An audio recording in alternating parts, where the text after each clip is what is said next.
Merci d'avoir répondu favorablement à notre invitation. Donc, ce qu'on vous propose là, c'est pendant cette audition de passer un peu rapidement sur le texte en tant que tel et de refaire un peu une petite synthèse de ce qui semble ne pas être souhaitable dans cette transcription de l'état d'urgence dans le droit commun, ce que vous avez pu défendre aussi dans les auditions officielles du rapporteur de la commission des lois sur le texte, et puis ensuite d'avoir un échange sur une sorte de mise en situation. Demain, nous serions au pouvoir, nous, au gouvernement de la France insoumise. Qu'est-ce qui serait plutôt souhaitable de faire en matière de lutte contre les actes terroristes qui ne remettent pas en cause nos principes fondamentaux de la séparation des pouvoirs et qui néanmoins restent dans un cadre d'efficacité au vu de la situation dans laquelle nous nous trouvons actuellement en termes de menaces. Donc, tout de suite, vous donner la parole pour une première partie, et puis on verra ensuite pour la deuxième partie. Merci pour votre introduction, qui est déjà très riche, qui pourrait me laisser déjà réagir sur pas mal d'aspects. Alors, je vais sortir du cadre, je pense que ça ne va pas vous déranger.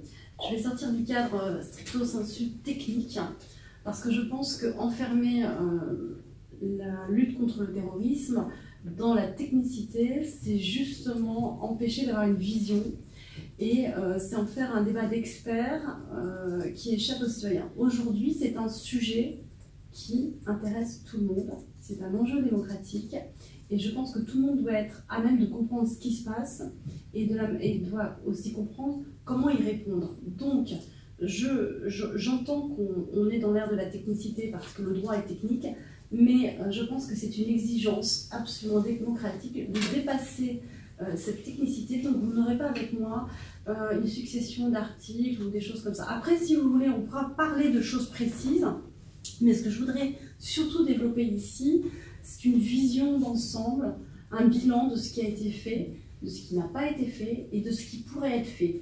Et quand on dit de ce qui pourrait être fait, c'est avec beaucoup d'humilité parce que ceux qui pensent qu'ils ont la solution toute faite, je crois, se trompent. C'est une construction permanente.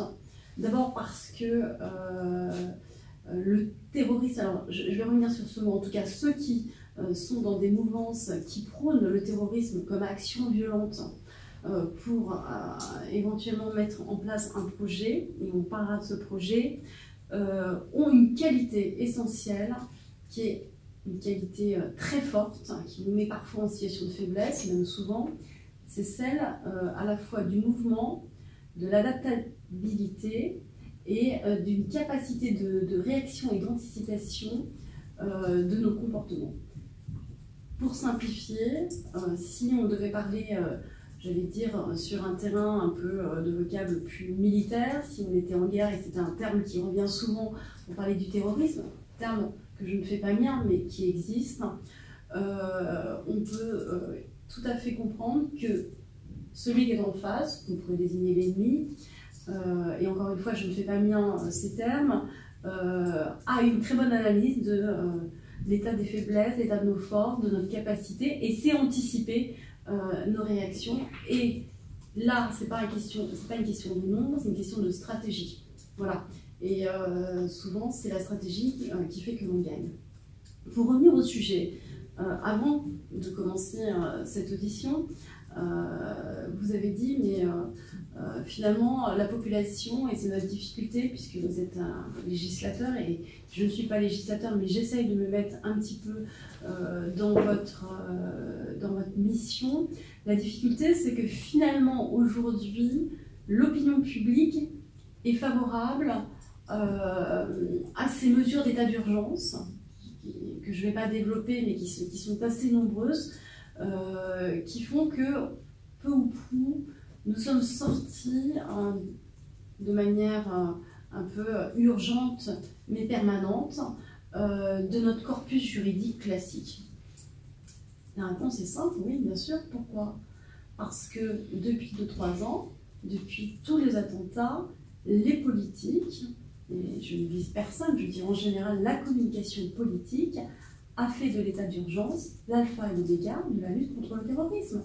Donc si vous vendez l'état d'urgence comme l'alpha et l'oméga de la lutte contre le terrorisme, l'opinion publique qui est loin de nos débats techniques se dit, mais attendez, si on l'enlève, alors à ce moment-là, le politique nous met en danger. C'est pas plus compliqué que ça. Mais qui sait aujourd'hui réellement ce que comporte l'état d'urgence? La majorité des citoyens ne sont pas impactés, en fait. Ils ne sont pas réellement impactés depuis le départ. Ils sont impactés par l'émotion, par la peur, si vous voulez, qui est maintenue à chaque attentat, par une communication médiatique que l'on peut critiquer ou pas d'ailleurs, ça sera un sujet à part entière. Mais au quotidien, quelque part, tout ça c'est pour les autres, si vous voulez. Au quotidien, c'est pour les autres, c'est pas pour vous. Donc, ça a un peu un effet, j'allais dire, rassurant dans la communication politique. Maintenant, si on revient aux faits et si on revient à la réalité, et je pense que le rôle du législateur, c'est de penser la loi, pas pour la beauté du texte, mais pour qu'elle corresponde à un besoin et qu'elle s'inscrive dans la durée. C'est-à-dire qu'on ne légifère pas pour 1 mois, pour 2 mois, pour 6 mois. On légifère en espérant qu'on a compris le phénomène et que la loi que l'on a faite, la loi devrait être rare en fait. Elle devrait être rare. C'est comme le pénal, tout ça devrait être assez rare. C'est ce qui lui donne sa valeur, c'est ce qui lui donne son autorité. Il faut bien comprendre, avant d'agir, quelles sont, j'allais dire, la réalité, quelle est la réalité, pardon, du phénomène. Moi j'aime bien cette phrase de Churchill qui dit « Plus vous saurez regarder loin dans le passé, et plus vous verrez loin dans le futur ». Je m'explique, c'est-à-dire qu'on souffre aujourd'hui finalement d'une politique hyper réactive aux faits. C'est-à-dire qu'à chaque attentat, et ça je pourrais reprendre si vous en avez le loisir, à chaque attentat, finalement, on a remis l'ouvrage, c'est-à-dire législatif, en marche, en disant il y a eu un attentat, c'est que la loi n'était pas assez bonne. C'est un drôle de rapport qu'on a à la loi. Parce que, en fait, je vous ai dit tout à l'heure qu'on a fait de l'état d'urgence l'alpha et l'oméga de la lutte antiterroriste, mais on fait pareil avec la loi.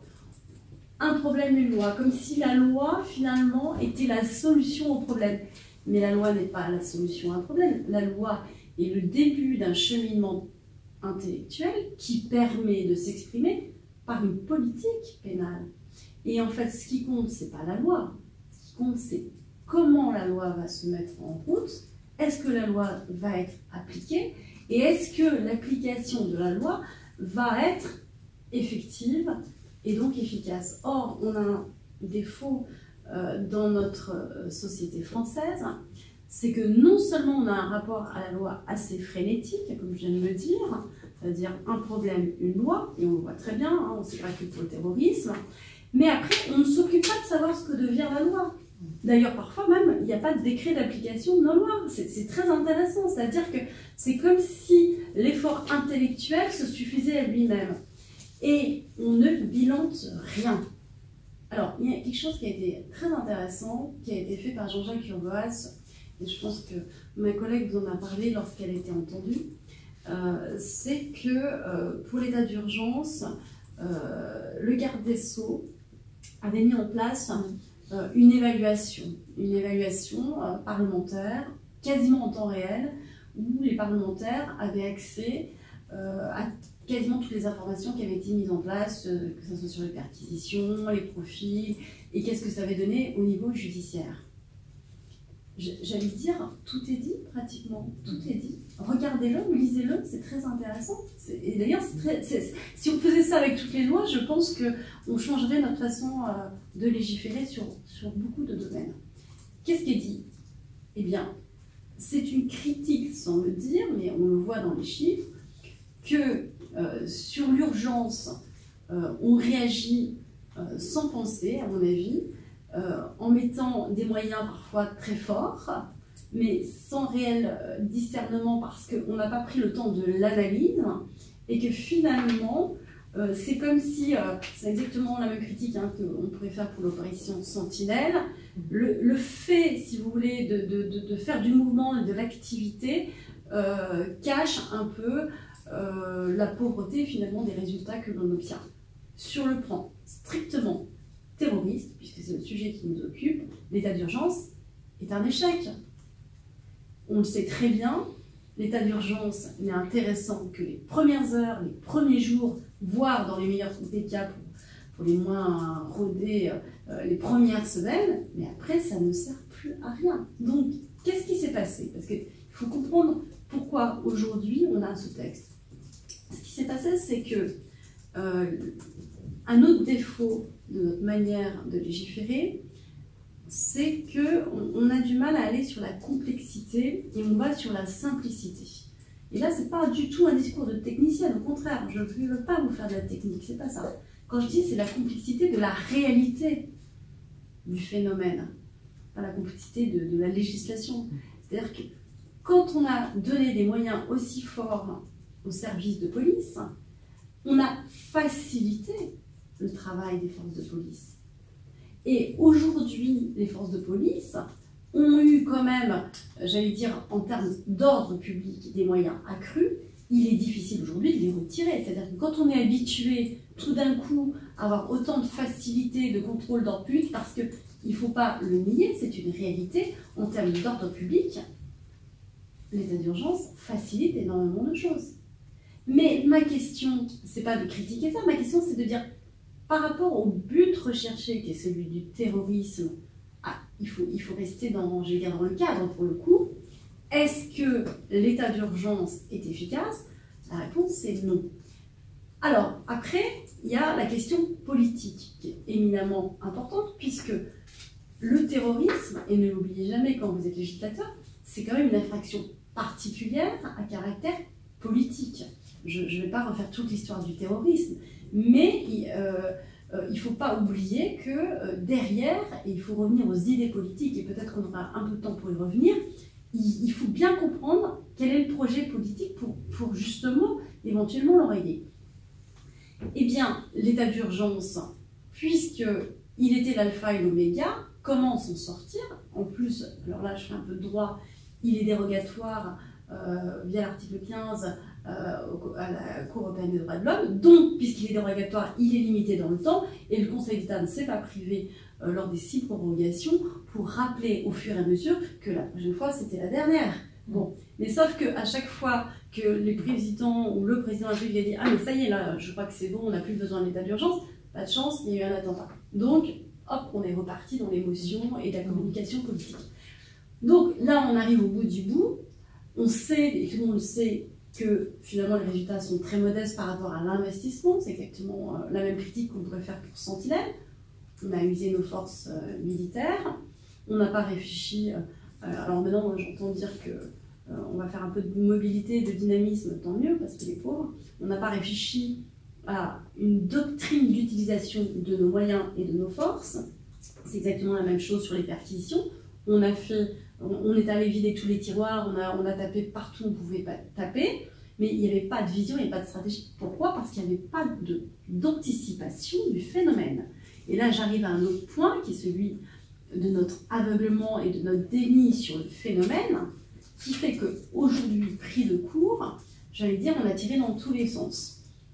On peut faire exactement la même analyse, et je referme aussi sec, parce que ça c'est un sujet à part entière, sur tout le traitement de la déradicalisation, et je mets entre guillemets ce terme qui n'est pas le mien, mais qui est utilisé, et que j'ai contesté, et que l'on a contesté d'entrée de jeu, parce que ça ne veut rien dire et qu'il a été très mal défini. Du coup, on a développé, pareil, on a mis beaucoup d'argent, il faudrait d'ailleurs qu'un jour on fasse le point là-dessus. Il y a eu un rapport du Sénat, d'Esther Benbassa et d'une autre collègue, qui est quand même assassin, si on sait bien entre les lignes.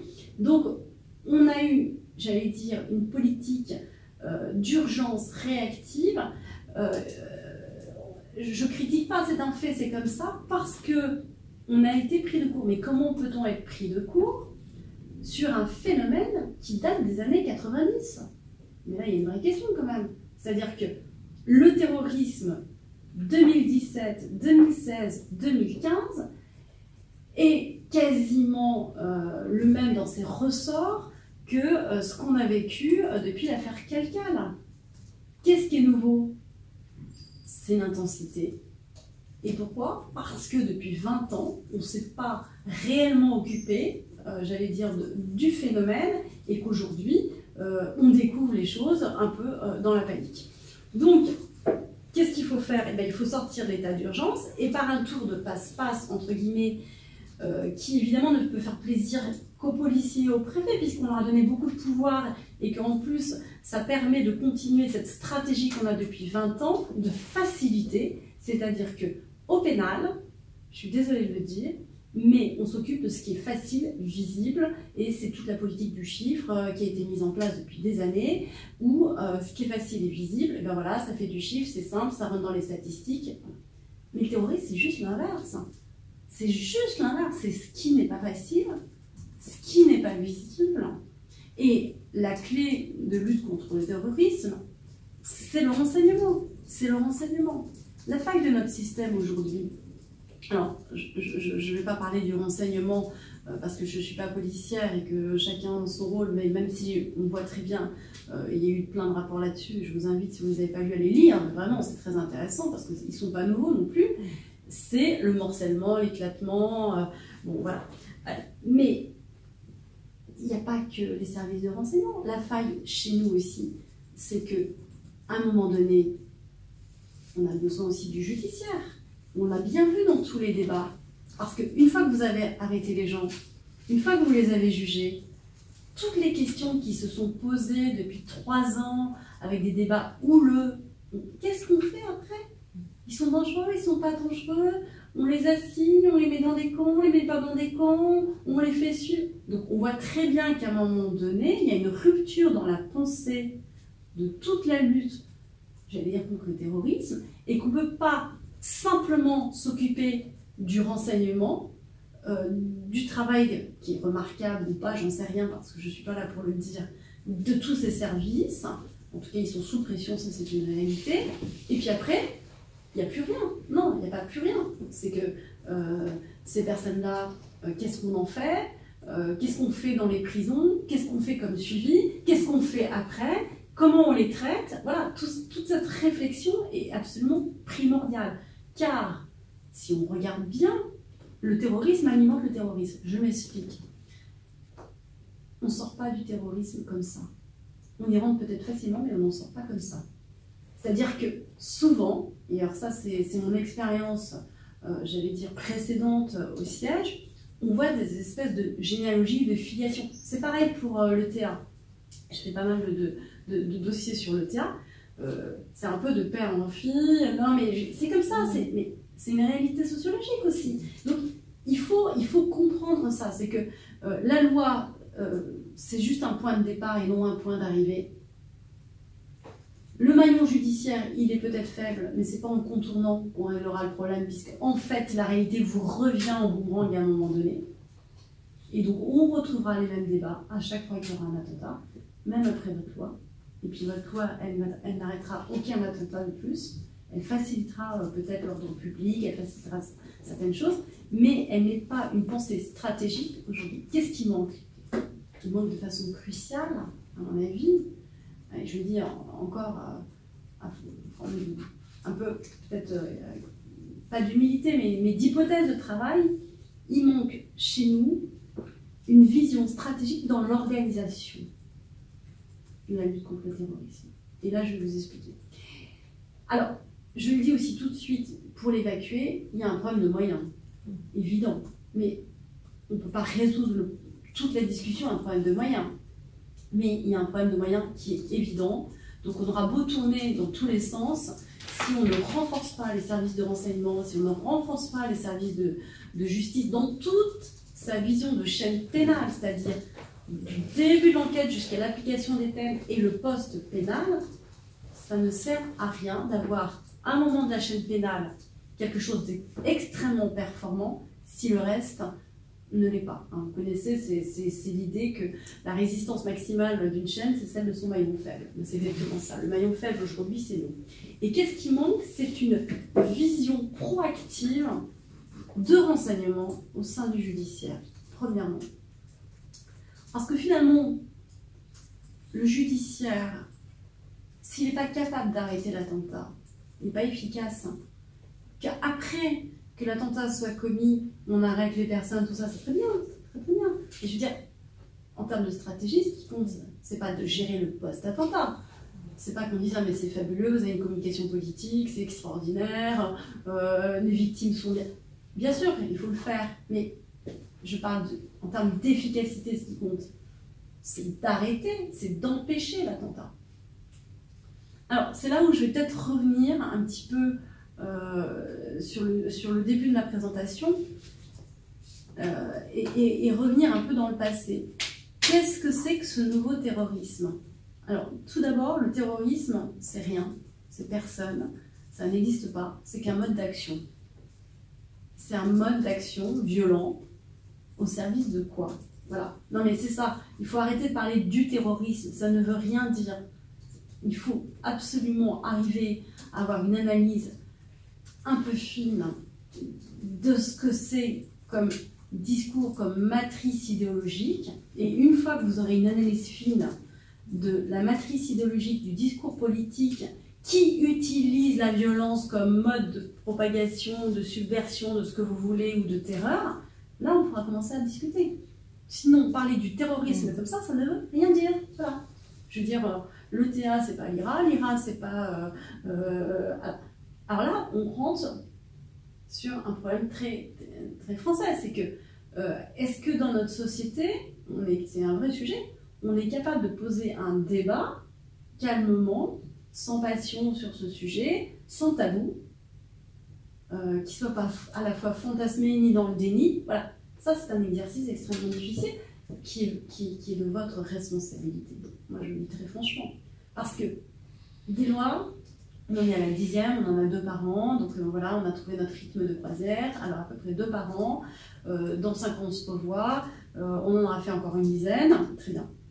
On n'aura rien réglé en fait. Par contre, on perd du temps. On perd du temps parce que, là, c'est très objectif et c'est très réaliste ce que je vous dis, on est passé en quelques années d'un contentieux, alors d'une activité judiciaire, on a dit un contentieux, d'une activité judiciaire très résiduelle, quasi de luxe, à une activité de masse. Donc là, il y a une vraie réalité objective, c'est qu'aujourd'hui, on commence à être un peu submergé, c'est-à-dire que c'est devenu un phénomène au niveau quantitatif extrêmement important. Mais, encore une fois, ne nous faisons pas leurrer par les chiffres, parce que les chiffres ne veulent rien dire. On va lire encore cette phrase de Churchill qui dit « Moi, je ne crois que les statistiques que j'ai moi-même bidouillées ». Bon, c'est un peu ça. Non, mais les chiffres, ça ne veut rien dire.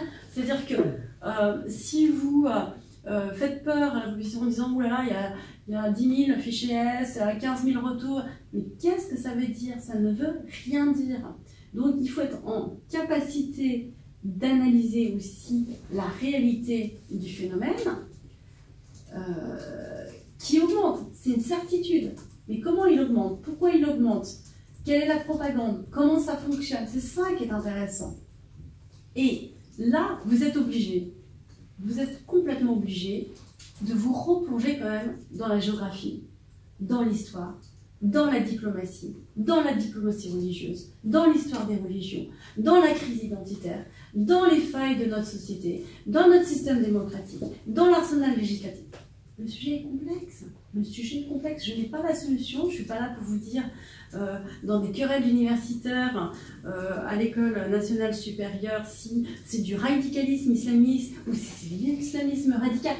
Je ne rentrerai pas dans cette querelle. Ce qui est sûr, c'est que là, il y a un vrai problème aujourd'hui. Il y a un problème de masse. La France est un des premiers pourvoyeurs de départ sur les sites d'opérations militaires en Syrie. Oui, avec la Tunisie, on a le propos. Pourquoi? Il faut quand même s'interroger. Et il ne faut pas non plus tomber dans un autre défaut j'allais dire, d'avoir une approche que sociologique. Elle serait fausse. C'est-à-dire que c'est un équilibre entre tout ça. Il y a de la sociologie. Il ne faut pas faire du misérabilisme. Il ne faut pas faire de la psychiatrisation. Non mais là, écoutez, voilà, il faut arrêter de donner le permis de conduire à tous ceux qui sont sur un lit d'hôpital parce que ils tombent tous de leur lit pour prendre leur voiture. Il faut arrêter d'avoir des solutions rapides, faciles, qui ne font que rassurer en fait. Parce qu'une pensée facile rassure et permet d'éviter de penser la complexité qui est angoissante. La complexité est angoissante parce qu'elle vous oblige à aller loin et à comprendre pourquoi on en est arrivé là. Et on en est arrivé là aussi en partie, parce qu'on a une grande spécialité aussi dans notre pays, c'est la non-décision publique. Pourquoi? Parce que, et ça c'est pour vous, quand vous êtes élu, vous pensez en général, j'espère que ce n'est pas votre cas, mais quand même vous êtes comme tout le monde, à votre réélection. Donc vous êtes sur un temps court, vous êtes sur une temporalité qui est politique, qui est inscrite d'ailleurs dans la Constitution, qui est ce qu'elle est, qui fait que, bon, finalement, sur un sujet un peu chaud, si on pouvait le laisser au voisin, voter en touche et puis contourner le problème, voilà, parfois c'est quand même plus agréable. Donc, la temporalité est un élément fondamental pour penser les actions terroristes parce que eux, ils ont le temps en fait. Ils ont un rapport au temps qui est complètement différent. Ils ont un rapport au temps qui est différent. Ils ont un rapport à la vie et à la mort qui est différent. Et là, le phénomène est très clair par rapport à d'autres groupes, j'allais dire, formations terroristes.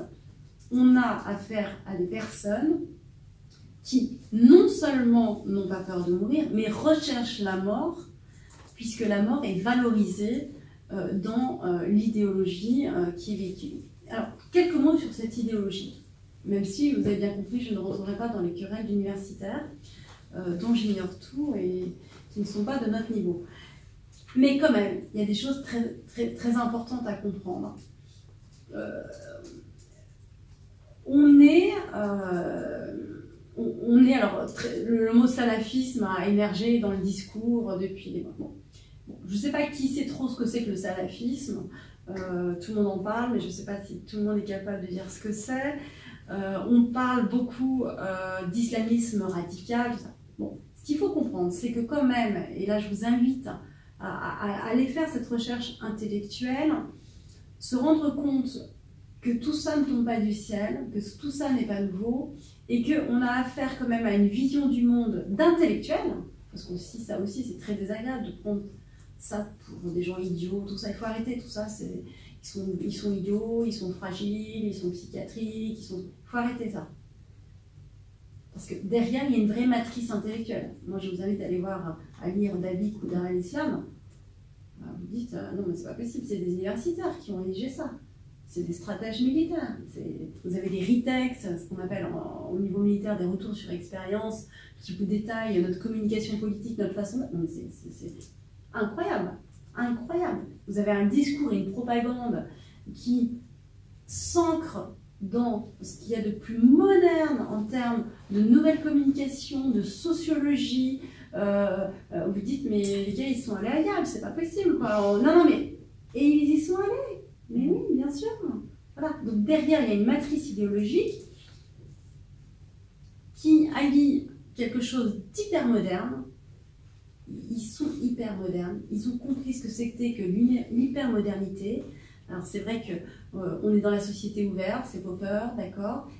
C'est aussi une conséquence de ce village planétaire, de cette société ouverte, cette mondialisation. C'est un terrorisme hyper moderne, ce qu'on appelle les nouvelles menaces. Alors tout le monde parle des nouvelles menaces, mais c'est quoi les nouvelles menaces? Ça veut dire quoi? Les nouvelles menaces, c'est un terme très strict qui veut dire quelque chose de très simple. C'est une menace qui est à la fois globale et locale. C'est exactement ça, c'est-à-dire que ce nouveau terrorisme hyper moderne est à la fois global, donc on voit qu'on a une vision internationale universaliste, avec un projet mondial. Cette appartenance à une communauté, l'Oumma, que vous soyez en prison, en Syrie, au fin fond du Gers, tout le monde a ce sentiment d'appartenance. Et local, parce que localement, la menace, elle prend des formes diverses. Et ça, c'est toutes les formes que vous trouvez dans les attentats. Ce qui fait que cette idéologie, cette matrice qui a été élaborée principalement d'ailleurs dans certains mouvements comme les frères musulmans, mais pas que en fait, pas que, il ne faut pas stigmatiser, le sujet n'est pas là, mais il faut comprendre d'où ça vient.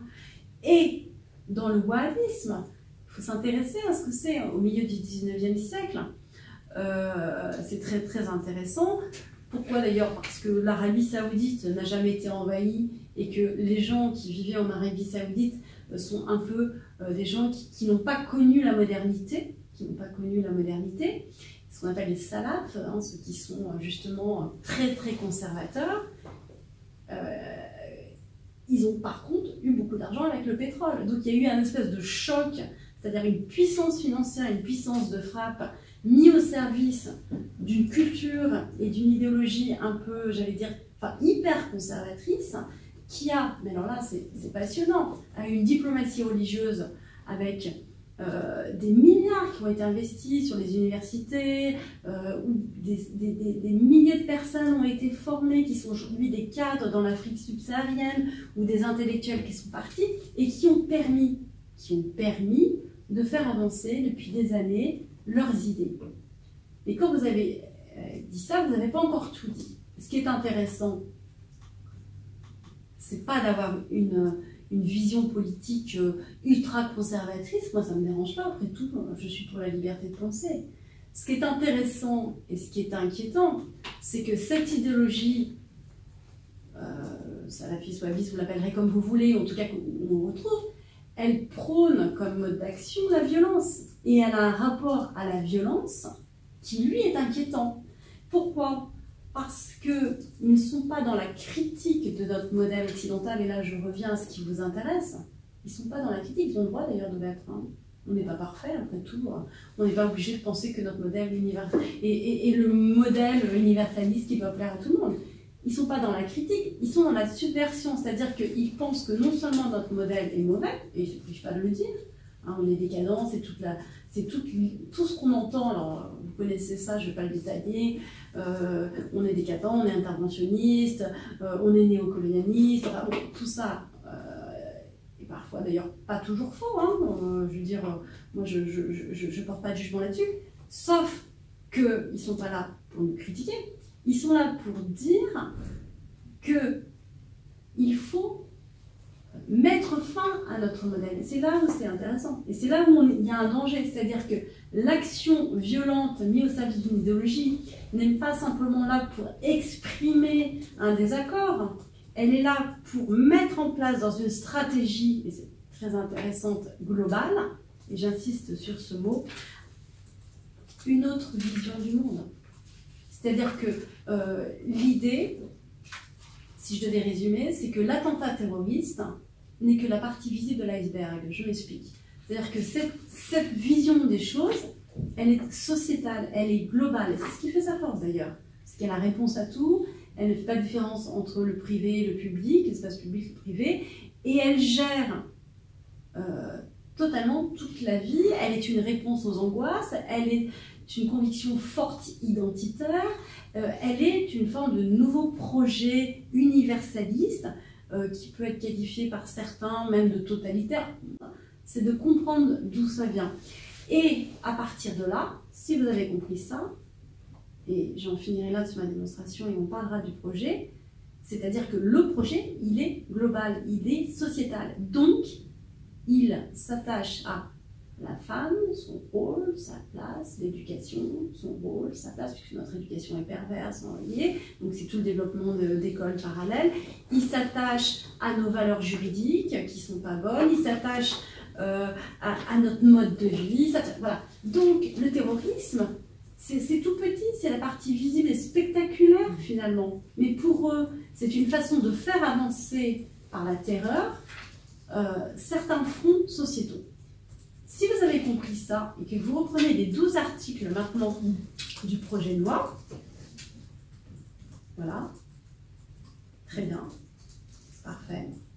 Si vous pensez qu'on a une vraie politique pénale pour lutter contre le problème, je pense qu'on se reverra au prochain attentat. Alors, des solutions, je reviens à ce que j'ai dit au départ, je pense qu'il faut absolument, puisque si vous avez compris mon option, c'est celui d'une vision globale, que la justice, comme les services de renseignement, puisqu'il y a un aspect pénal dans l'affaire, quand certains passent à l'action, ou même de protection des enfants, protection de la femme, oui, on peut décliner beaucoup de choses en fait, hein, mais j'ai pas le temps, il faut absolument que la justice soit au plus proche de la réalité. Et je pense que l'organisation judiciaire, comme la vision qu'on a aujourd'hui sur le renseignement, qui est critiquée, qui dit que le renseignement est beaucoup trop centralisé, on a perdu le renseignement de terrain, il faut revenir sur le renseignement de terrain, est juste.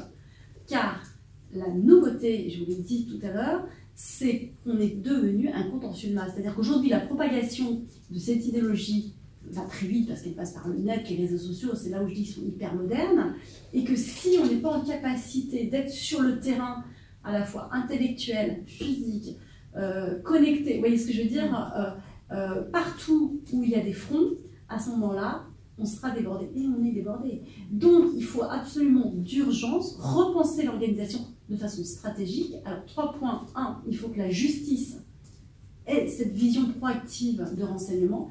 Quand je dis ça, ce n'est pas du répressif, hein. On n'est pas du tout dans le répressif, au contraire, on est dans le préventif. On est dans l'analyse de la réalité, de ce qui se passe.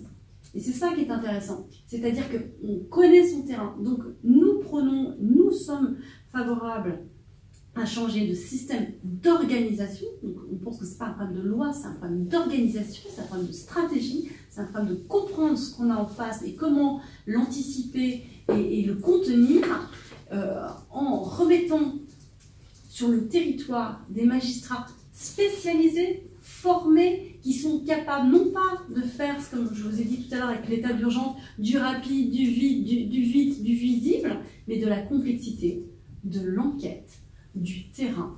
C'est-à-dire que ce qu'on a appelé les signaux faibles avec l'apologie du terrorisme, qu'on a laissé à tous les magistrats sur le territoire, et c'est ça où il faut aller sur des enquêtes. Derrière un clavier, derrière un mineur, il y a quoi? Il y a peut-être rien. Il y a peut-être de la bêtise, il y a peut-être de la réaction, mais il y a peut-être beaucoup plus. Donc, faire passer ces gens-là en comparution immédiate, c'est se priver de sources de renseignement, c'est évacuer rapidement du contentieux, là où peut-être il y a matière à aller regarder si oui, derrière, il y a des choses importantes et déceler quelque chose. Ça veut dire qu'il faut reprendre réellement notre territoire, donc mettre fin à cette hypercentralisation du parquet de Paris, pas pour le critiquer ou pour dire qu'il ne fonctionne pas, il faut le laisser tel quel, mais il faut en urgence faire la même stratégie qu'on a en face, c'est-à-dire que leur stratégie, elle n'est pas verticale, elle est en réseau, elle est réticulaire, elle est partout, c'est-à-dire qu'il suffit d'avoir un téléphone portable, un ordinateur pour être efficace. Que vous soyez en prison d'ailleurs, vous êtes parfois plus efficace qu'en dehors, je ferme la parenthèse. Donc il faut être en capacité de mettre du renseignement intelligent, stratégique. Il faut absolument croiser les fichiers. Je suis désolée, mais il faut savoir ce qu'on veut à un moment donné. Non mais il faut. Moi je préfère, au lieu de faire de la surveillance de masse inutile, hein, comme on est en train de nous faire, moi je préfère qu'on fasse du croisement de fichiers intelligent. Hein. Si on doit, j'allais dire, un peu avancer sur nos positions, moi je ne vois pas l'intérêt de faire voilà, de la surveillance de masse, ça ne sert à rien. Je préfère qu'on ait quelque chose de ciblé avec une stratégie. Il faut donc que les magistrats soient redéployés, formés sur tout le territoire, ça traite les GIRS pour commencer. Et à ce moment-là, cette déconcentration, qui n'est pas une décentralisation, j'insiste sur le terme, cette déconcentration, pourrait s'accompagner, à mon avis, de la création d'un parquet national antiterroriste qui n'aurait que pour intérêt de coordonner avec toutes les procédures du renseignement judiciaire. Mais quand est-ce qu'on va faire du vrai renseignement judiciaire? Il faut que le judiciaire arrête d'être dépendant des services de renseignement. C'est-à-dire que ce n'est pas une critique des services de renseignement, ça veut dire que la justice, elle est à l'aveugle. Elle n'est là qu'en réactif. Pratiquement, il faut qu'elle soit proactive. Pour être proactive, il faut qu'elle connaisse le terrain. Et ça serait logique d'ailleurs, puisque c'est exactement ce qu'on est en train de faire au niveau des services de renseignement. C'est-à-dire qu'au service des renseignements, on est en train de redispatcher du renseignement de proximité. Il est bien évident qu'il faut qu'on ait la même structure au niveau judiciaire. Sinon, on va retrouver dans les mêmes arbres, c'est-à-dire que le renseignement de proximité va remonter avec des échelons, et puis il va donc avoir de la déperdition, et puis il va être recentralisé. Mais c'est tout le problème, c'est que cette centralisation, elle est de la déperdition, et bien c'est pareil. Donc il faut une justice de proximité, alliée avec un renseignement de proximité, avec des moyens qui vont avec, mais des moyens ordonnés à une vraie stratégie. Pas dire il en faut plus pour dire il en faut plus, ça n'a aucun intérêt, on s'en fiche. Ce qu'il faut c'est pourquoi faire et comment.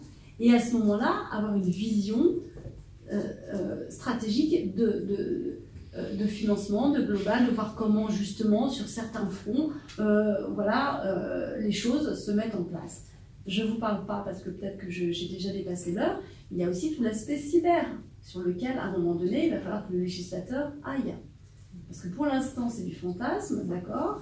Tout le monde n'a pas encore vu un avion déjouer sa tour de contrôle. Très bien, on n'a pas encore eu des choses extraordinaires, mais ça ne veut pas dire qu'ils n'en ont pas la capacité, ne serait-ce qu'en s'alliant avec des organisations criminelles. Et je termine juste sur ce point, j'aurais beaucoup d'autres choses à vous dire.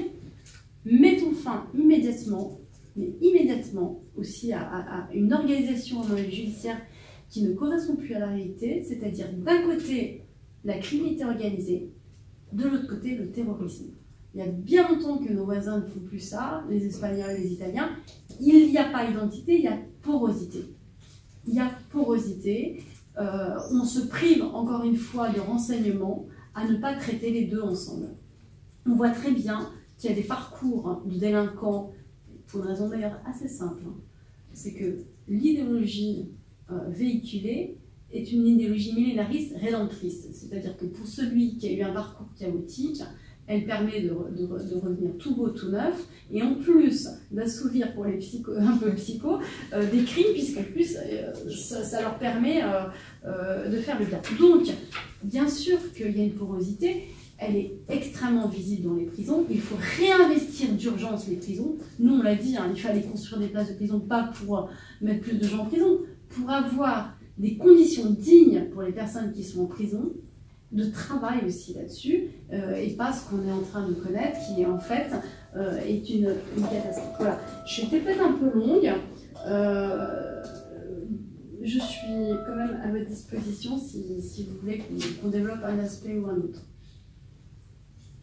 Moi, j'ai une première question qui me vient pour conclure. Après, c'est bien notre manière de raisonner aussi. Et moi, comment je comptais avancer sur cette thématique-là, c'est de dire quels sont les objectifs de nos adversaires, quel est leur projet politique, et de voir en face, est-ce que les mesures qu'on va mettre en place, est-ce qu'elles vont dans leur sens?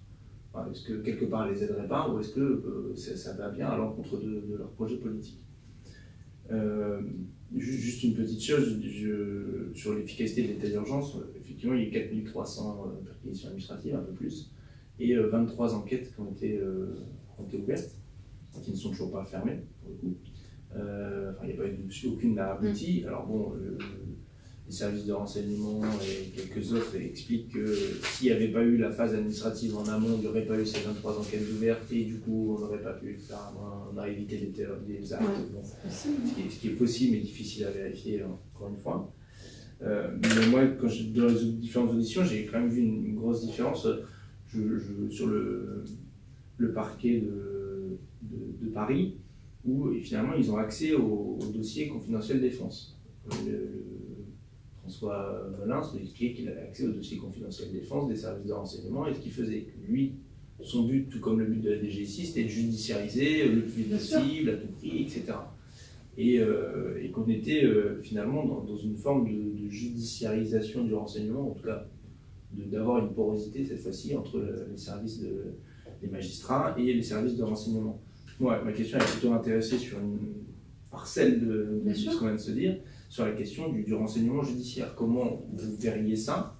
Est-ce qu'il faut vraiment, c'est une question complètement ouverte, mais est-ce qu'il faut vraiment créer un renseignement judiciaire qui serait en parallèle d'un renseignement administratif, ou est-ce qu'il ne faut pas faire en sorte que le renseignement administratif puisse être en lien direct et permanent avec l'autorité judiciaire, pour l'encadrer, pour le mettre en œuvre, etc. Alors, ma question est très intéressante et elle rejoint ce que j'ai dit. D'abord, on voit très bien, et c'est l'organisation que je critique, que le lien qui est efficace et qui me semble naturel, d'ailleurs, se fait à Paris, c'est-à-dire que le procureur de Paris a accès à ça. Mais c'est très très bien. Moi, je te dis bravo, sauf que simplement, ce que je vous dis, c'est que ce n'est qu'à Paris. Voilà. Non, mais donc. C'est ce que je leur ai fait remarquer. Voilà, non, mais c'est typiquement, typiquement, ça va dans ce que je dis. C'est-à-dire et en plus, ce qui est un peu fou, c'est que ça tient aux personnes. C'est-à-dire qu'on ne peut pas monter, j'allais dire, on peut pas stabiliser une politique pénale sur des personnes. Il faut que ça soit stabilisé sur des institutions et des modes d'action. C'est-à-dire que, imaginons que demain, on ait un autre procureur, c'est déjà arrivé, hein, surtout sur le terrorisme, les liens soient moins bons, il y a moins de fluidité, c'est terminé, c'est exactement... Alors là, je renvoie tout de suite à ce qui s'est passé à Barcelone, guerre des polices, guerre machin, hop, raté, l'information n'est pas descendue parce que justement, ils étaient en guerre au niveau entre les Catalans, bon, c'est ce qu'on a vu, ça s'appelle un raté. Donc on ne peut pas faire perdurer un système efficace sur des liens personnels. Ça, c'est mon opinion personnelle. Donc, bien sûr, il faut absolument que ce système existe, mais existe de façon très claire dans les textes, et pas simplement voilà, sur des bonnes relations, mais surtout le territoire. C'est-à-dire que, encore une fois, est-ce qu'il faut vous rappeler le nombre de magistrats au parquet de Paris, qui en plus a doublé? 12. Oui. Enfin, sur Antiterror. Voilà, bah, si vous pensez que vous allez régler le problème avec 12 personnes, voilà. Non mais voilà, tout est dit, enfin je veux dire tout est dit, alors ça ne met absolument pas en cause leur capacité, leur professionnalisme, bien au contraire. Moi j'ai un moment, une fois j'avais fait une déclaration, je dis ce sont des super-héros. Non mais, sauf que le jour où il y aura 5 attentats dans les 4 coins de France, on fera comment? Non mais on fera quand? Parce que là déjà ils ont des procédures, alors là aussi c'est un sujet dont on n'a pas parlé, mais la procédure aussi, il faut repenser la procédure. C'est-à-dire que je pense qu'il faut aussi que cette procédure soit simplifiée, pas en termes d'allègement de droit, en termes de contraintes administratives. Voilà. Je pense que ça aussi c'est un... Si vous voulez, notre droit et notre procédure, elle est pensée en temps de paix, très clairement, et en droit. C'est très bien, c'est notre système. Moi, je ne dis pas qu'il faut changer notre système, il faut être conscient de ce que ça implique et être en capacité de se réformer à la marge pour simplifier. Pas pour alléger, mais pour simplifier. Vous voyez ce que je veux dire? C'est ça. Par exemple, je relisais hier les 12 articles, je me suis dit, bon, ben, de ce projet de loi, mais quelle usine à gaz, hein. Mais alors là, on en fait du contentieux, du recours. Alors, moi, je voudrais... Enfin, voilà... C'est bien, c'est très bien administratif, donc c'est tout ça. Mais pour une fois, ce ne sera pas trop nous. Mais je veux dire, comment s'auto-neutraliser, s'auto-paralyser, ben voilà. Alors, on peut faire appel de tout. Alors, c'est bien parce que c'est notre système de pensée qui est comme ça, mais c'est justement ce dont on n'a pas réellement besoin. Ce dont on a besoin, c'est d'efficacité, c'est de fluidité. Alors, sur le renseignement judiciaire, une deuxième chose que je voudrais dire, quand je parle de renseignement judiciaire, ne nous trompons pas, le renseignement c'est du non contradictoire, le judiciaire c'est du contradictoire, donc c'est toute la difficulté de l'articulation du contradictoire et du non contradictoire. Là il faut vraiment avoir une pensée stratégique sur notre procédure pénale, sur la criminalité organisée et le terrorisme, qui pourrait très bien régler le problème. Il suffit juste de prendre le temps de s'y pencher et de voir comment soit avec des habilitations secret défense, soit comment, j'allais dire, concilier au maximum à la fois notre procédure et puis l'intérêt qui permet, on peut tout imaginer, il suffit d'y réfléchir. Il faut surtout en avoir la volonté déjà. Voilà. Donc ça, c'est un sujet sur lequel on pourra en reparler si vous voulez. Dernière chose sur le renseignement judiciaire, quand je parle de renseignement judiciaire, je parle non pas simplement de texte, de loi, je parle de culture. C'est-à-dire que, en fait, toute la chaîne pénale, excusez-moi, c'est peut-être un peu rapide, c'est de la déperdition de renseignement judiciaire. C'est-à-dire que, au niveau de l'enquête, vous en avez beaucoup. Et puis, plus vous avancez, j'allais dire, sur l'application des peines, moins vous en avez. Il faut savoir que, par exemple, les juges d'application des peines, compte tenu de la masse de contentieux qu'il y a, souvent, ils n'ont même pas les jugements quand ils reçoivent des personnes pour aménager. Donc, ils savent à peine, ils ont juste l'intitulé de l'infraction. Donc, là aussi, il faut qu'on mette fin à un système chez nous qui est celui de la parole sacrée de celui qui est en face de vous. C'est-à-dire qu'on ne contrôle pas ce que les gens nous disent. Par exemple, à l'audience, on dit c'est du déclaratif. On est dans le déclaratif. Ah bon, vous gagnez combien? Très bien, on note. On n'a pas les moyens de contrôler. Donc ce système ne peut pas fonctionner avec des profils pareils. Je veux dire, il faut quand même derrière un peu mettre en place, et là je pense pour l'application des peines, qui est un vrai sujet, l'application des peines, c'est quand même beaucoup, où il y a vraiment beaucoup de problèmes. Tout le monde nous le dit. Tout le monde, c'est tout. Non, mais là, c'est vraiment un très très gros sujet. Si vous voulez, il faut qu'à un moment donné, on comprenne bien qu'on ne peut pas se contenter avec des profils de ce niveau-là, mais d'autres profils, hein, pas que le terreau, hein, il y a d'autres profils de déclaratifs. Donc, et on ne peut pas non plus passer notre temps à faire des usines à gaz, de recours, de contraintes, voilà. Les SPIP, par exemple, les services de probation, ils n'ont pas les moyens d'aller faire ces contrôles. Et puis, ils n'ont pas non plus la culture. Ils disent, mais nous, on n'est pas là pour ça. Donc, là aussi, il faut quand même réfléchir à tout ça. C'est-à-dire qu'il y avait une polémique assez intéressante quand on avait parlé du renseignement pénitentiaire. Bon. Les agents pénitentiaires disent, mais nous, on n'est pas formés pour ça. Ce n'est pas notre rôle d'aller faire du renseignement. Ils n'avaient pas tort. Je veux dire, voilà, du petit renseignement, bien sûr, mais donc ça aussi, on ne peut pas tout d'un coup projeter des choses sans que derrière il y ait une réflexion d'accompagnement, de formation, de culture. On ne va pas tout d'un coup dire à quelqu'un, bon maintenant toi tu vas faire du renseignement sur la coursive. Non, ça ne marche pas comme ça. Ça marche pas comme ça. Ben, c'est pareil pour les services de probation, d'insertion. Ils sont sur la réinsertion, ils ne sont pas sur le contrôle. Donc tout ça, il faut vraiment comprendre comment tout ça fonctionne. Alors ils le sont un peu quand même, mais pas avec des moyens suffisants. D'ailleurs, c'est ce qui avait été déjà un petit peu abordé dans la dernière loi pénitentiaire. On voyait bien que derrière, on avait besoin quand même d'aller voir ce qui se passait. Parce que tout ça, par exemple, je reprends un article de loi, toutes ces assignations préfectorales à résidence avec des obligations, à quoi ça sert? Franchement, mais à quoi ça sert? Un, on a à peine les moyens de contrôler.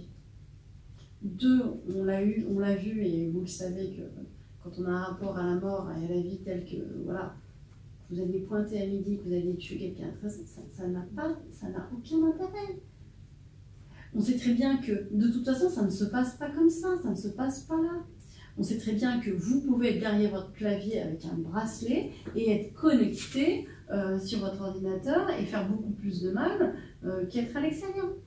C'est pas ça. Alors, sauf à ce que ça fasse du renseignement pour les services de renseignement. Je n'en sais rien, je ne sais pas ce qu'il y a derrière. Mais, voilà, en plus, il y a des problèmes techniques. C'est-à-dire, qui c'est qui va gérer ces assignations? Qui c'est qui va gérer ces bracelets? Ça va être la pénitentiaire? C'est le ministère de l'Intérieur? Tout ça n'est pas très clair.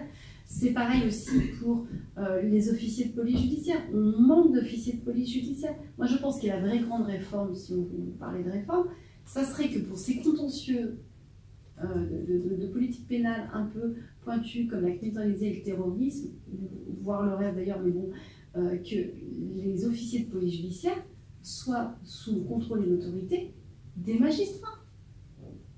Parce que cette double casquette est très compliquée en fait à gérer. Ils n'ont pas les moyens, ils sont dépendants des moyens que leur donne le ministère de l'Intérieur. Les Italiens, il y a bien longtemps que quand vous avez un juge antiterroriste en Italie, anti-mafia, antiterroriste, ils ont les deux, veut aller faire une perquisition dans la région calabraise, il peut, comme ça, mobiliser 100 policiers de la garde. Nous, allô? Oui, bonjour, j'attends le retour de ma commission rogatoire. Ah bah non, écoutez, vous n'êtes pas prioritaire, vous attendrez 6 mois. On ne peut pas fonctionner comme ça. Non, mais je veux dire, ça veut dire qu'il faut quand même... Moi, je pense que ce n'est pas des lois qu'il faut, c'est de l'organisation judiciaire et c'est des moyens. Voilà. Et puis une acculturation au partage de renseignements pour avoir une stratégie ciblée et ne pas faire comme ça une surveillance de masse qui, à mon avis, aura les mêmes résultats que ce qu'on a vu sur les veilles. Moi, mon sentiment, c'est qu'il y a un rapport entre la justice, entre les magistrats et les policiers et le service de renseignement qui n'est pas symétrique. C'est-à-dire qu'on part du principe que les magistrats doivent faire confiance à ce que leur dit la police et ce que leur dit les services de renseignement sur la base des éléments, notamment les notes blanches, soit en administratif ou en judiciaire.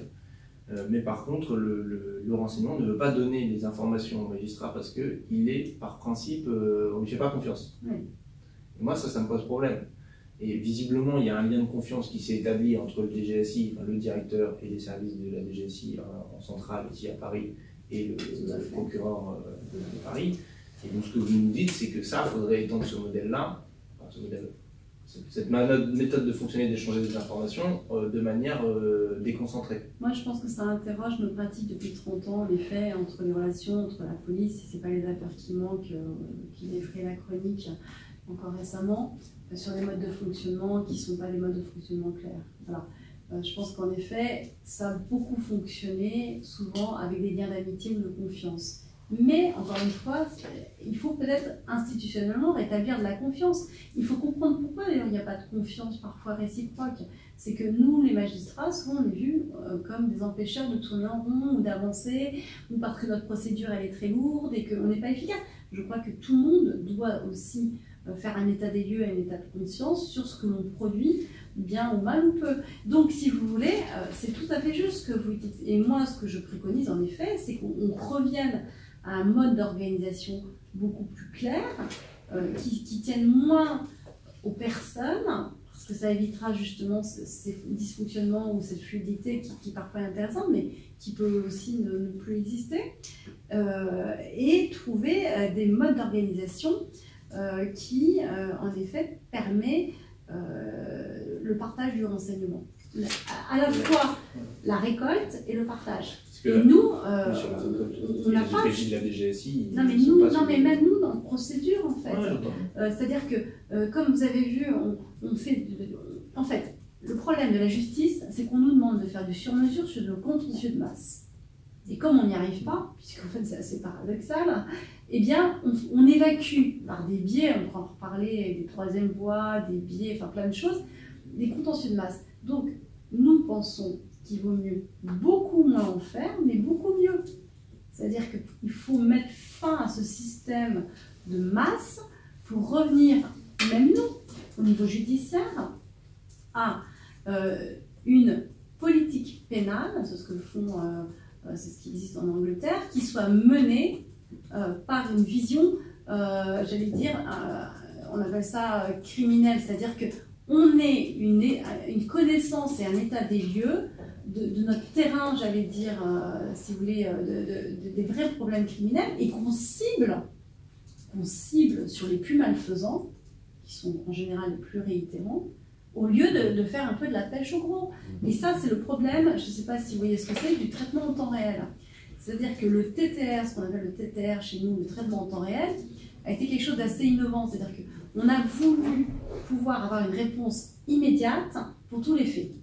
Sauf qu'aujourd'hui, le constat, c'est que le traitement en temps réel a fait que le magistrat est dans un bureau en train d'essayer de donner des dates d'audience, voilà, il n'est plus très proche des enquêtes sur le terrain, voilà, il s'est lui-même fonctionnalisé pour répondre à cette masse, et du coup ça a un peu tué, si vous voulez, une vision plus stratégique d'enquête criminelle.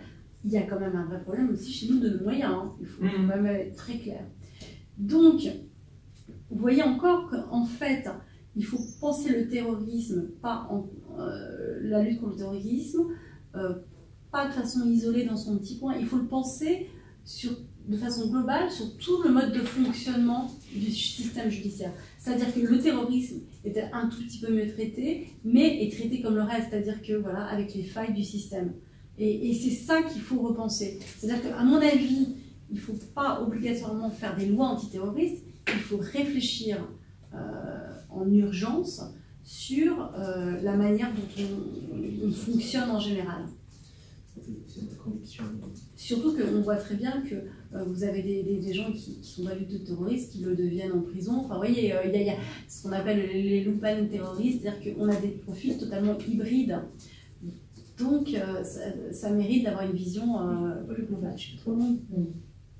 Non, mais moi ça m'a étonné, et en fait j'ai posé la question naïvement au procureur de Paris en lui disant mais du coup ça vous pose pas de problème vous de ne pas avoir accès aux enquêtes des services de renseignement, ça. Il dit, moi j'ai accès, je suis en confidentiel défense, et ça m'avait étonné parce que comme on a vu le président du TGI et un JLD qui était venu pour nous parler justement de l'introduction du JLD, qui avait rassuré tout le monde en disant ne vous inquiétez pas, dans 95% des cas, nous avons un accord pour les perquisitions, n'ayez pas peur. Sauf que lui, il n'a pas accès au secret défense. Non. Qu'est-ce que c'est que ce truc? C'est-à-dire que... Non. Non, mais pourquoi il n'y aurait pas accès? Puisqu'il va se baser sur la note blanche. On ne lui fait pas confiance en réalité, alors que c'est un magistrat de l'autorité judiciaire. Mais c'est ce que je vous disais tout à l'heure avec les juges d'application des peines. Eux-mêmes n'ont pas accès au dossier. C'est-à-dire que tout notre système est comme ça. Donc on ne peut pas fonctionner comme ça. Quand je dis c'est une culture du renseignement, ça ne veut pas dire que tous les magistrats doivent avoir une habilitation secret défense, c'est pas ça. C'est qu'en fait, il n'y a pas cette culture du renseignement, de recoupement, de vision stratégique pour lutter contre des phénomènes criminels dont le terrorisme en fait partie, dont je dis bien. Voilà. Et donc, vous avez tout à fait raison, il faudrait sans doute que d'autres magistrats, nous on était pour cette solution, et une habilitation secret défense, les conseillers d'État non. Voilà. Et c'est ça d'ailleurs le lien de confiance, c'est que tout le monde ait accès à la même information. Parce que du coup, le JLD c'est un juge un peu alibi, je suis désolée de dire ça, lui-même. Je cherchais des mots, j'ai caution. Oui, parce qu'en fait, lui-même n'a pas. D'abord, il n'a pas le temps de lire les dossiers, très clairement.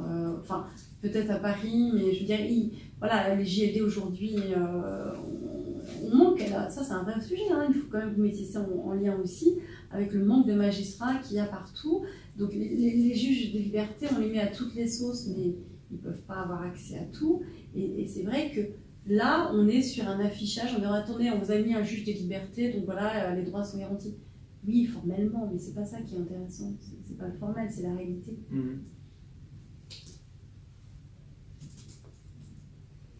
Bien. Est-ce qu'on a fait le tour du sujet? Tour, je sais pas, mais déjà un joli tour. Après, évidemment, ce que vous nous racontez, ça se complète avec d'autres sons de cloche qu'on a. L'audition précédente qu'on a faite, c'était avec des douaniers qui n'ont pas été auditionnés dans le cadre des auditions officielles. Bref, qui nous explique aussi la même chose. En réalité, il ne faut pas faire un dispositif de douane spécifique à la lutte contre le terrorisme, mais il faut renforcer l'efficacité de la lutte contre l'entrée de marchandises illégales sur le territoire, des capitaux, et c'est comme ça qu'on découvre des armes dans des coffres, etc. C'est comme ça qu'on empêche des actes de terroristes plus efficacement d'arriver. Et si l'actualité devait nous servir, ce serait le dernier fait divers là, de l'atelier de fabrication d'explosifs qui a été découvert parce qu'un plombier est venu réparer un truc et qu'il a vu qu'il y avait un truc bizarre et qu'il l'a balancé. Et le principal instigateur n'était pas fiché S, il n'était pas dans les radars des services de renseignement. Donc à un moment donné, il faut miser sur... la multiplicité des acteurs aussi, qui soient un petit peu attentifs. Mais juste, excuse-moi, je termine là-dessus, il y a quand même un truc qui est assez incroyable, c'est que pendant très longtemps, alors ils le sont au niveau hiérarchique, mais les gendarmes n'étaient pas dans la communauté du renseignement. C'est 90% du territoire. Il vient de dire oui, non, mais on est en... le DGSI a dit, j'ai trouvé ça un peu bizarre, il m'a dit oui, mais il n'y a pas grand-chose à la campagne. Et ça m'a fait un peu sourire, un peu jaune, parce qu'au final, les analyses qui ont été faites sur les gens qui sont en prison actuellement, par exemple pour association de malfaiteurs, socio-criminels en vue de commettre des actes terroristes, il y en a beaucoup qui viennent du Gers, de la campagne profonde, qui faisaient leur truc dans leur coin. Parce que j'imagine que quand on est terroriste, on essaie d'être un peu partout, et puis aussi d'être à la campagne, parce que c'est parfois un peu plus discret que d'être en ville. Enfin, ça dépend, c'est toujours... Mais ça me semblait tellement... Non, mais même... Enfin, la DGSI, sur son champ de compétences... On ne peut pas se priver. De toute façon, on ne peut pas se priver et de se dire 90% du territoire, voilà. Non, c'est que les villes. Ça, c'est une vision à l'ancienne, en fait, de certaine façon, d'un terrorisme à l'ancienne. J'aurais peut-être une question. Ouais. Comment vous allez organiser vos auditions et en fait, votre objectif à la fin, ce sera quoi? Apporter une plus-value, on a bien compris, mais vous interviewez, vous auditionnez ceux qui n'ont pas été auditionnés par la commission des lois. Pas que, parce que du coup, vous avez été auditionné par... Oui, mais moi je le dis publiquement, puisque c'est quand même, vous aviez été particulièrement attentif à notre audition. On avait senti effectivement que vous aviez envie de creuser. Non, mais c'est vrai, en plus vous avez vraiment tenu vos engagements, puisque vous avez dit je vais vraiment creuser le sujet. Donc ça c'est intéressant, mais du coup vous nous parlez des douaniers, nous aussi, on aime bien savoir comment ça s'articule. Une audition ne doit pas servir juste pour le plaisir d'être sur YouTube en fait. Non, on est d'accord. On est tout à fait d'accord. Alors l'objectif à très court terme, c'est de faire capoter ce texte. En ayant les arguments les plus pragmatiques, efficaces, rationnels, ce qu'on veut. et d'être du côté de la raison, enfin de mettre la raison de notre côté plutôt, et d'y opposer tout ce qu'on a pu se dire ici sur l'inefficacité du dispositif, le fait qu'il n'y ait pas de pensée stratégique, etc. Et notamment, la fenêtre de tir qui, moi, me semble possible, c'est pas tant de rejeter le texte en tant que tel, c'est-à-dire une motion de rejet préalable, qu'on fera dans tous les cas, mais une motion de retour en commission, de au moins réussir à faire passer le message qu'il faut qu'on creuse. Et qu'on arrive à une majorité au sein de l'hémicycle sur cet objectif-là. Ça peut être possible pour tout un tas de raisons que une motion de retour en commission soit votée majoritairement.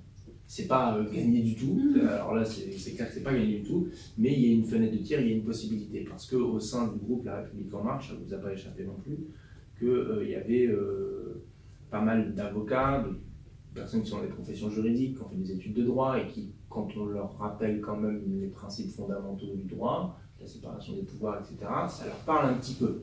Et qui, beaucoup, on le voit dans les discussions dans les couloirs, ou même ce qui se raconte un peu plus bas en chuchotant lors des auditions, que quand il y a des policiers qui viennent intervenir, ou des responsables de l'EDGPN, ou avec les principes fondamentaux, mais à un moment donné sur le terrorisme, voilà, et le droit de la défense, ben, on verra plus tard, il y en a qui s'étranglent quand même. C'est un peu un bon signe, dans le sens où il y a un peu un réflexe, bon, c'est un réflexe corporatiste dans un premier temps de leur part, mais si nous on peut donner à voir une autre manière de concevoir la politique, que ce soit en matière de police administrative ou police judiciaire, c'est de nature à aider à que cette notion de retour en commission elle puisse être validée.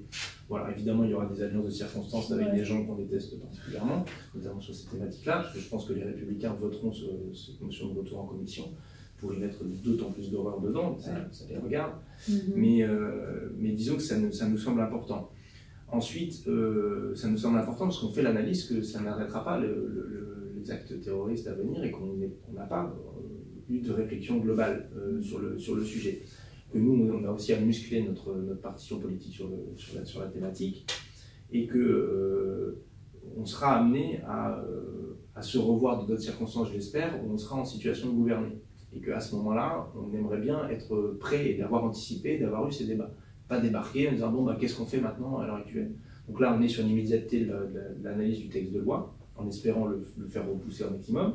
S'il y a un retour en commission, je ne me fais pas trop d'illusions sur le fait qu'ils prorogeront l'état d'urgence en parallèle, donc ça ne réglera pas du tout le problème. Mais au moins, on aura commencé à ouvrir la discussion vraiment, pour de vrai, et à pu être dans la réaction pure et simple, immédiate, hein, il faut une loi, etc. Et moi, je l'ai analysé tout de suite, c'est-à-dire, bon, c'est pas un argument qui est porteur immédiatement comme ça, mais clairement, il y a le fait qu'après 6 prorogations de l'état d'urgence, ils ne peuvent pas juste arrêter l'état d'urgence comme ça. En termes de communication politique, de validité, de légitimité politique. Parce que ça voudrait dire implicitement que ça n'a servi à rien de proroger 6 fois l'état d'urgence. On s'est moqué du monde les 6 fois précédentes. Donc ils sont obligés de montrer qu'ils vont faire quelque chose. Donc la question, et elle pourrait se poser à nous-mêmes si on était en situation de gouverner, il faudrait qu'on montre qu'on fait quelque chose et qu'on ne reste pas désarmé ou dans l'inaction face aux attaques terroristes. Il faut éviter la caricature du débat. Je pense que vous avez raison parce que il n'y a rien de pire pour vous, enfin j'imagine, que justement de vous enfermer dans un discours qui à mon avis n'a pas lieu d'être, en disant il y a les sécuritaires et les laxistes, enfin voilà, je pense que voilà, après il y a aussi une volonté d'union nationale ou politique à être intelligent et avancer aussi, pas simplement pour des intérêts politiciens, mais pour l'intérêt, c'est ce qu'on attend de vous aussi. Voilà. Et la difficulté, c'est qu'on ne peut pas traiter le sujet au fond si on ne traite pas l'organisation des services. Et les moyens. Mais ça, je l'ai vu immédiatement. Et si vous avez peut-être regardé l'intervention qu'on a fait, que ce soit Daniel, moi ou les autres députés de la France Insoumise sur la 6e prorogation, puisque c'était un des éléments, on peut regarder ça sur YouTube du coup, pour le coup, c'était un des éléments. Sauf qu'à l'Assemblée nationale, dans le cadre d'un texte de loi, on ne discute pas des moyens. Et quand bien même vous voudrez en discuter, il y a l'article 40 de la Constitution qui nous empêche de créer des charges supplémentaires et donc d'aller là-dessus. Donc la discussion, pour moi, elle aura véritablement lieu. Elle pourra avoir véritablement lieu pendant l'examen du projet de loi de finances. Et encore, en réalité, elle aura lieu quand on sera en situation d'être au gouvernement et de questionner les moyens en tant que tels. Mais c'est peut-être pour ça qu'il ne faut pas l'aborder sous l'angle du terrorisme, la réforme. C'est qu'il faut l'aborder sous l'angle de la réforme de la justice. C'est-à-dire que, voilà. Et pas que, parce que oui. l'analyse qu'on fait, c'est pour ça qu'on voyait les douaniers, et c'est pour ça qu'on verra un psychiatre, qu'on essaie de voir plusieurs professions, parce qu'il y a plusieurs angles. On parlait tout à l'heure du salafisme. Visiblement, dans le courant salafiste, il y a les piétistes ou les quiétistes, qui eux ne sont pas forcément qui ne revendiquent pas le passage à l'action dans le champ politique ou de l'action violente. Et du coup, les djihadistes se revendiquent le salafisme djihadiste, en mettant ce qualificatif-là. Mais ça aussi, je pense que c'est... faut être convaincu, bien sûr, mais c'est presque des faux problèmes. J'entends que vous allez... Il faut pas se perdre dans des querelles théologiques qui nous échappent, à moins que vous soyez un spécialiste des oulémas et que vous ayez fait vos études à Médine. Moi, c'est pas le cas, mais... Non, mais pourquoi pas? Non, mais je veux dire... on n'a pas la capacité, je crois, en toute unité intellectuelle, de contrôler le discours qu'on va vous dire, parce que moi j'ai entendu tout et son contraire là-dessus. Mais moi je ne suis pas une spécialiste. La réalité, à mon avis, qu'il faut simplement retenir sur ce sujet-là, c'est que le salafisme quiétiste, ce qui est intéressant, c'est pas les gens. C'est en fait la propagation d'une idéologie qui est un terreau pour le passage à l'acte. En fait, c'est ça qui est intéressant. Après, on n'est pas là pour mettre les gens en prison parce qu'ils pensent mal. Moi, je ne crois pas. Moi, je suis pour la liberté. Donc, c'est sous cet aspect-là qu'il faut le voir. Enfin, je crois. Oui, mais vous avez raison. Parce que sinon, on va vous dire... Ah non, mais les quiétistes, ils sont gentils, et puis les djihadistes sont méchants, sauf que l'un ne va pas avec l'autre. C'est des morcellement intellectuels très occidentaux qui font qu'on n'avance jamais. Je lisais un bouquin sur le sujet de témoignages des djihadistes qui sont actuellement en prison, comment eux se définissent eux-mêmes. Et du coup, ils se définissent eux-mêmes en opposition avec le salafisme traditionnel d'Arabie Saoudite et avec même le pouvoir politique en Arabie Saoudite. C'est quand même assez... Enfin voilà, ça interroge, bon, c'est tout. Mais ce qui est vrai, mais ce qui est vrai, ce qui est intéressant pour nous, en tout cas magistrats ou en tout cas policiers, c'est le rapport à la violence, en fait. Parce que finalement, j'allais dire, chacun a encore un peu le droit d'avoir, j'espère, dans ce pays, les opinions, même si elles nous déplaisent, et c'est pour ça que d'ailleurs c'est intéressant, qui sont les leurs. En fait, ce qui est intéressant, c'est le passage à la violence, c'est vrai. Et après, il ne faut pas être dupe que c'est quand même... en fait, je crois que le vrai enjeu, et c'est là où on revient sur une vision stratégique, c'est d'aller, vous, lire, parce que votre chance, c'est qu'ils écrivent, la stratégie développée. Et ça, c'est très intéressant. C'est qu'on s'aperçoit que dans ces mouvements, il y a une stratégie, pas d'endormissement, mais en tout cas de façade propre. Je ne parle pas pour les quiétistes, je parle en général, qui peut être de type associatif, d'aide aux devoirs, de plein de choses, qui là peuvent être des courroies beaucoup plus dangereuses, d'emprise ou des choses comme ça.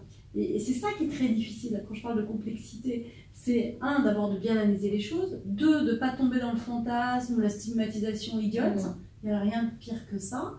Mais 3, de ne pas être naïf. Donc l'équilibre, il est compliqué.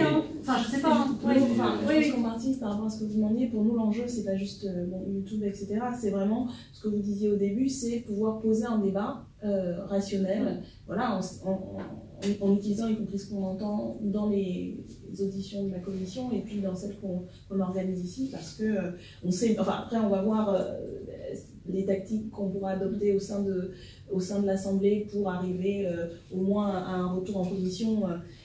Mais y compris pour nous, les débats, le travail sur les amendements, on a organisé le travail sur les amendements de suppression, mais aussi des amendements alternatifs sur justement comment est-ce qu'on mettra en place une autre organisation. Et c'est intéressant ce que vous nous dites sur une réorganisation, une manière de penser, parce que ça permet d'avoir un débat qui n'est pas juste sur les moyens, même si on va le faire aussi, et pour pouvoir être retoqué en disant on ne peut pas, parce qu'on n'a pas le droit d'augmenter la charge financière. Mais voilà, c'est une manière de penser, et je pense que ce qu'on a essayé de faire un petit peu le texte de prorogation de l'état d'urgence, c'était le premier, donc ça a été un peu rapide et c'est passé très vite ensuite à votre travail, mais en tout cas notre intervention dans l'Assemblée, c'est voilà, donner des éléments de compréhension d'un sujet qui est difficile, comme vous disiez, et alors qu'on va à contre-courant de ce qui est majoritaire comme discussion politique, quoi. Donc vraiment politiser la chose, et du coup ces éléments-là, ça nous permet nous déjà de comprendre, parce que moi autant Hugo, il est un peu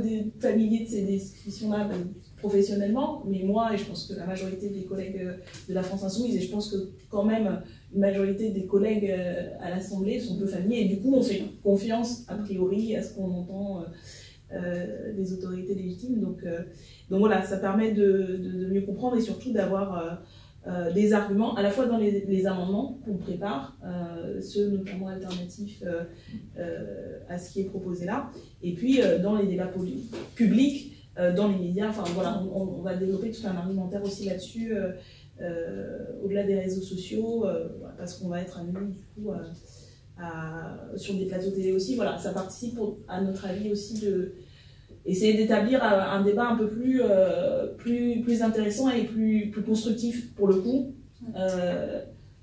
par rapport à ce qui existe actuellement sur l'état d'urgence et sur la lutte contre le terrorisme. Mais vous avez une visibilité sur le calendrier? Il se précise, parce que là, pour avoir une vraie réponse, ce sera intéressant. Malheureusement, une visibilité sur le calendrier qui est plutôt pas terrible pour la discussion. Puisqu'on commence l'examen en commission, l'audition du ministre demain. Et mercredi, on commence l'examen en commission. On a déloubé, c'est demain? Non, c'est Gérard Collomb. Pardon, c'est vrai que c'est sécurité intérieure. Oui, mais c'est ça qui est... Oui, non, mais vous voyez, c'est déjà, ça devrait être interministériel. Ça réforme en fond. Le ministère de la Justice n'est pas signataire de ça. N'est pas signataire. Excusez-moi, je n'ai pas compris la réponse. Demain, on voit Gérard Collomb en audition sur le texte. D'accord. Et mercredi, on commence l'examen en commission de la première vague d'amendements qu'on a dû déposer avant samedi 17h. Ah oui. Voilà, donc, mais il y a une deuxième vague d'amendements pour la discussion en séance, qui aura lieu normalement le 26 septembre, à partir de mardi 26. Bon, nous, on suivra ça avec attention. Absolument, oui. Et donc, ça va aller extrêmement vite. Ça aussi, c'est un problème. Il n'y a aucune urgence. Et la session ils se sont mis leur propre urgence parce qu'il y a la prorogation d'état d'urgence qui se termine au 1er novembre. Donc ils veulent en avoir fini rapidement parce que pour la mise en œuvre, les GLD, etc. Mais ceci dit, il y a un vrai enjeu. C'est vrai qu'en termes d'ordre public, tout n'est pas mauvais dans ce qui a été mis en place. Je veux dire, il ne faut pas non plus... il y a quand même un problème d'efficacité sur notre système. Je veux dire,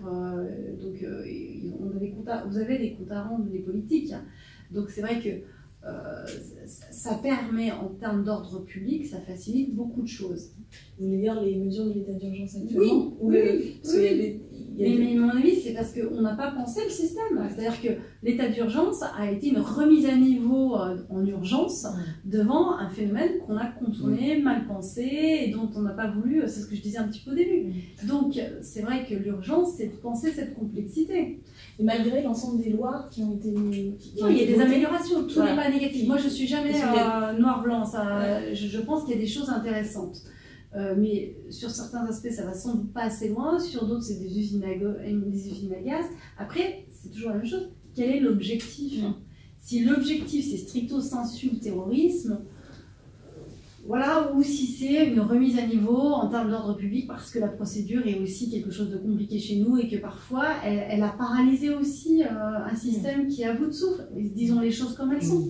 Donc moi je ne pense pas que ce soit la bonne solution, mais on ne peut pas être complètement dans la critique à 100% de ce qui a été fait. Moi j'entends aussi l'argument de l'efficacité, de faire avancer des choses. On ne peut pas être complètement imperméable à ça. Sauf que de toute façon, ça manque de vision globale et stratégique, ça c'est indéniable. Voilà, si j'avais une critique à faire, ça serait ça. Et qu'est-ce que vous pensez de l'argument aussi qui est de dire justement avec l'ensemble des lois sur la lutte anti-terrorisme qui ont été votées ces dernières années, ce qu'il faudrait c'est prendre le temps de remise à plat et de faire le bilan, parce que vous disiez bien sûr au début, de bilan de tout ça, de tout cet arsenal qui s'empile. Et où l'impression c'est qu'il n'y a pas vraiment de visibilité et au final quand on y regarde de plus près c'est plus un éclatement que... La centralisation aussi au niveau judiciaire, j'entends. Le renseignement c'est secret, donc c'est secret, donc on n'a que ce qu'ils veulent bien nous donner, mais bah oui, donc voilà. Mais nous au niveau judiciaire, la centralisation, aussi ne permet pas obligatoirement d'avoir une visibilité réelle sur tout ce qui se passe sur le territoire. C'est pour ça que moi je suis maintenant absolument favorable à un procureur national antiterroriste, pas en concurrence du tout du parquet de Paris, c'est pas du tout sa fonction, au contraire. Ça serait pour coordonner tout le renseignement national, puisqu'on aurait redéployé sur tout le territoire des antennes, on aurait déconcentré des antennes qui seraient des personnes qui pourraient justement faire des enquêtes sur les GIRS, par exemple, criminalité organisée et terrorisme. Et à ce moment-là, on aurait un seul interlocuteur qui serait capable aussi de faire un bilan, d'avoir une visibilité, d'avoir une vision. Parce que comment le procureur de Paris, qui a la tête sous l'eau, qui n'a pas que ça quand même, peut avoir aussi le temps, je vais dire, ça tient à sa personne. Et ça, c'est un vrai problème, c'est que comme on est hyper centralisé, on a des magistrats, je prends toujours cet exemple, puisqu'il est tellement médiatique, celui par exemple du juge Trévidic, où vous avez en fait un pan entier de mémoire qui part avec les personnes, parce que, encore une fois, on fonctionne sur les personnes. Et ça, c'est dramatique, c'est-à-dire qu'on ne peut plus se permettre d'avoir du renseignement qui tient la mémoire des gens. Il faut que quelque part derrière, il y ait de la rationalisation, il y a du partage de renseignements, il y a tout un système. Et là, le parquet national pourrait justement coordonner, conserver, analyser ce renseignement. Voilà. Je pense que ça serait... Après, pourquoi on fait des auditions aussi qui vont plus larges que celles de la commission, c'est que moi, j'ai la conviction que les parcours qui mènent à passer aux actes terroristes sont pas... Il n'y a aucun parcours qui ressemble à un autre, quoi. Donc, en tout cas, on ne peut pas faire d'un parcours, ou même de plusieurs parcours, une généralité. Il peut y avoir des liens à la porosité avec la criminalité organisée, mais pas que. Et du coup, si on ne se donne pas les moyens de répondre à toutes les causes potentielles de radicalisation, de passage à l'acte d'être violent, du terrorisme, quel que soit le terrorisme, pareil, ce qu'on pourrait appeler terrorisme, si on s'empêche de penser globalement les choses, effectivement, si on fait un texte juste comme celui-là, avec des articles du point de vue de la sécurité, pour moi, c'est un problème. Et c'est pour dire qu'ils ne sont pas complètement à côté de leur pompe. Juste, ils ne se donnent pas les moyens de ce qu'ils racontent, ou ils essayent de nous enfumer. Mais Macron, dans sa dernière interview dans Le Point, il explique qu'il faut renforcer la République dans toutes ses composantes face au terrorisme, etc., quoi. Sauf qu'il ne nous fait pas des textes pour renforcer la République dans toutes ses composantes. Il nous fait un texte pour renforcer la République uniquement dans le renseignement et les perquisitions administratives et les périmètres de sécurité, de protection. Donc, moi, je pense que c'est ce qu'on racontait dans notre livret sécurité, là, un des livres thématiques qui complétait l'avenir en commun, dans la campagne présidentielle, c'est de dire qu'il faut renforcer tous les anticorps républicains. C'est-à-dire que moi, je pense, et je suis convaincu, qu'à chaque fois qu'on fait une perquisition administrative, on en a fait beaucoup, pour faire une levée de doute, et où on casse la porte, on arrive à 2h du matin, et que finalement il n'y avait rien, et qu'on dit au revoir, et qu'il n'y a pas de service après-vente, entre guillemets, on augmente le ressentiment qu'il peut y avoir envers la République, et on favorise indirectement tout le discours qu'il peut y avoir de regarder, vous êtes stigmatisé dans les quartiers populaires, à partir du moment où vous avez de la barre, machin, vous avez un nom de consonance maghrébine, bah, voilà, les policiers viennent chez vous à pas d'heure, en plus on vous laisse comme ça à l'abandon derrière, etc., quoi. Donc je pense qu'il faut être très vigilant aussi dans tous ces aspects-là, à chaque fois qu'on augmente le ressentiment envers la République par nos actes, il faut qu'on en ait conscience et qu'on ne se voile pas la face là-dessus, quoi. Y compris, après, c'est bon, sur les mesures techniques, mais il y a des exemples de gens qui se sont fait perquisitionner 2 fois et qui sont quand même passés à l'acte après, des gens qui ont été assignés à la résidence qui sont quand même passés à l'acte après, donc effectivement ça vient alourdir le constat sur le fait que ce ne sont pas les mesures, l'alpha et l'oméga. Par contre, ce qui est dangereux, c'est quand Macron il commence à expliquer qu'il veut une obligation de résultat sur le terrorisme.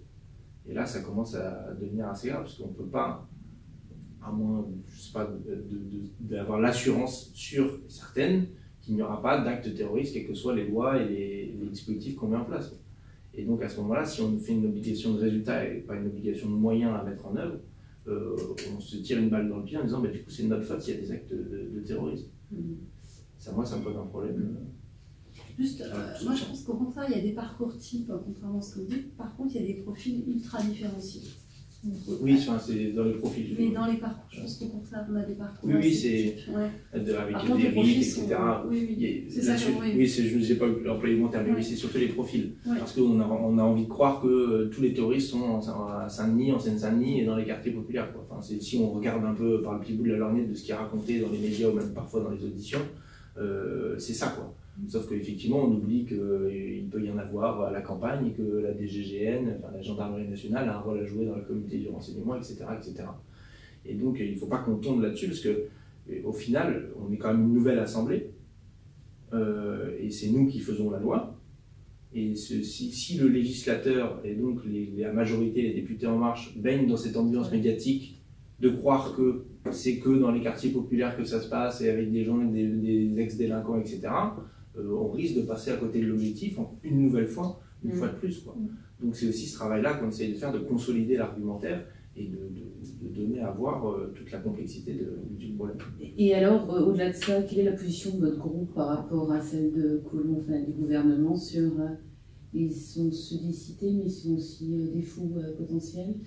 Mais c'est un vrai débat, et c'est peut-être aussi la raison pour laquelle vous avez fait le choix d'auditionner un psychiatre, j'imagine. C'est un peu réducteur, mais en tout cas...